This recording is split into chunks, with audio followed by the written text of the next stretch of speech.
streak on the left and a rhetoric problem on the left, and it must be acknowledged today. When I was at the Department of Justice, what we found is after the 2020 election, there was a significant rise of threats to all elected leaders, state legislators, some who were killed, to our president, Joe Biden at the time, Barack Obama. Someone tried to go into his residence. This is a problem. Who's the president? Hold on. How many assassination attempts? There are several assassination attempts to other presidents that were not successful. I agree. It should be investigated about why they continue. What are the failures of the Secret Service? And the Democratic just quickly, the Speaker of the House in Minnesota, a Democrat, lost her life to political violence this past summer. This is not solely a problem on the left. It is a problem across the board. It is a rising crisis. Don't downplay it this way. It is a rising crisis in this country. Stop generalizing the left. Appalling. And stop generalizing the left as the entire left. Candidates campaigning with Hassan Piker. Listen to me. Stop generalizing the left as the left is the entire problem. I'm not mad at you, Scott. I want you to be truthful. And the truth is that both the left and the right,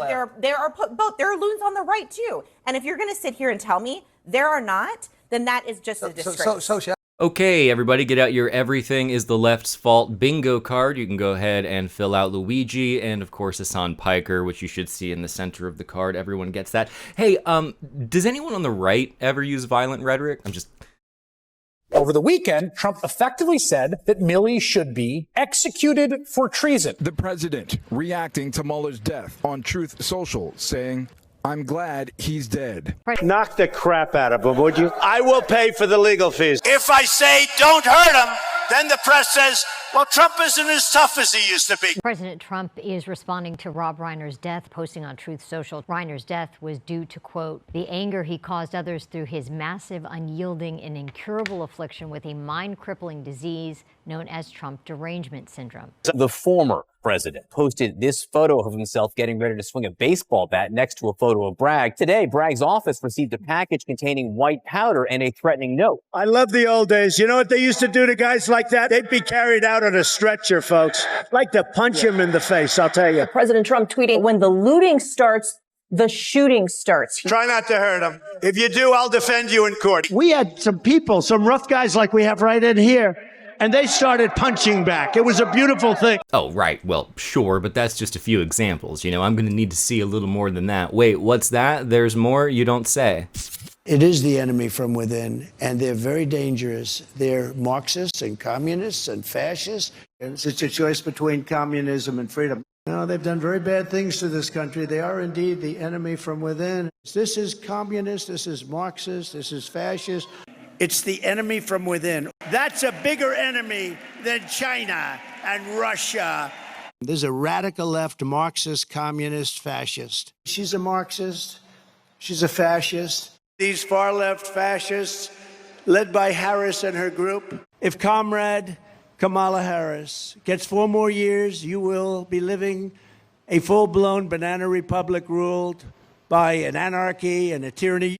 They're scum. They're scum. And they want to take down our country. They are absolute garbage. Okay, so I want you to just hold all of what you just saw in your mind, and let's go ahead and check in on Caroline Leavitt and her stage 4 cognitive dissonance.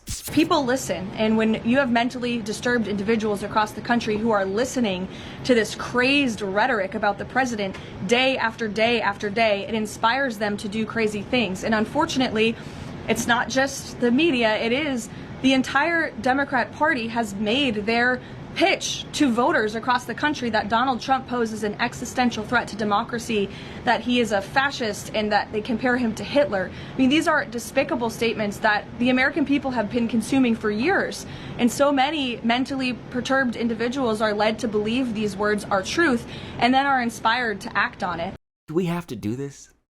Do we have to do this? Like, does anybody buy this? I don't even think they buy it.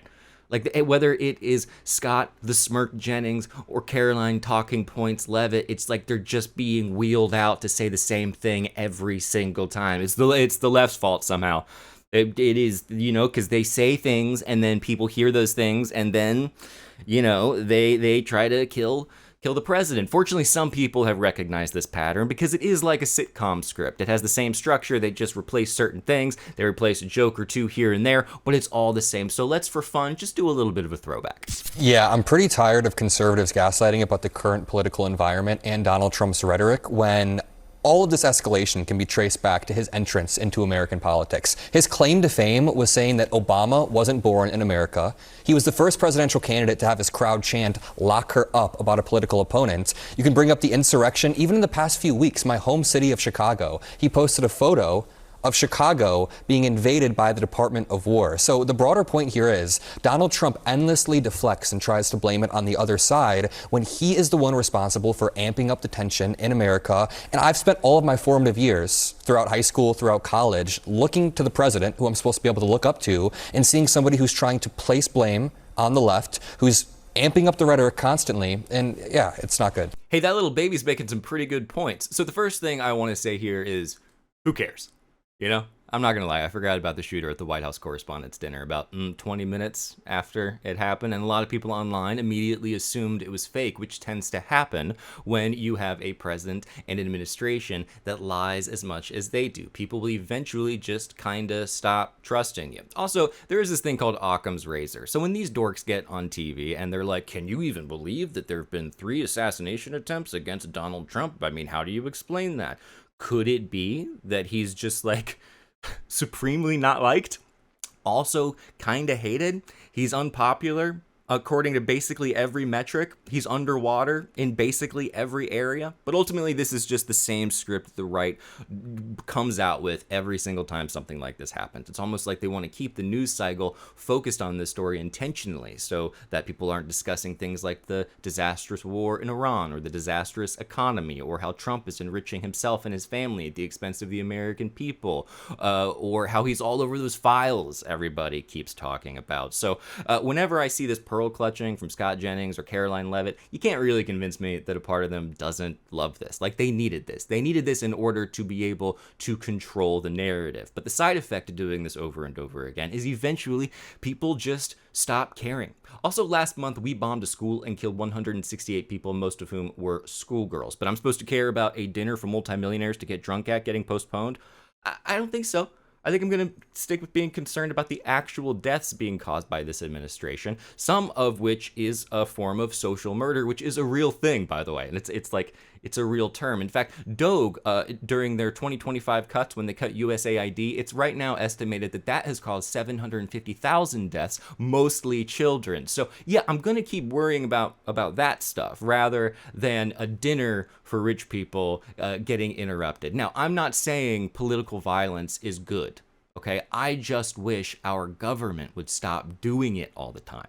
You know, like maybe the call is coming from inside the White House.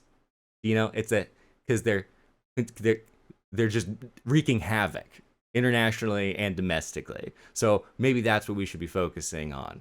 And yeah, but in the meantime, don't do political violence. I mean, I mean, we should probably say that, right? Also, just so everyone remembers, the old world is dying, the new world struggles to be born, and now is the time of monsters. Sorry. I messed up that quote.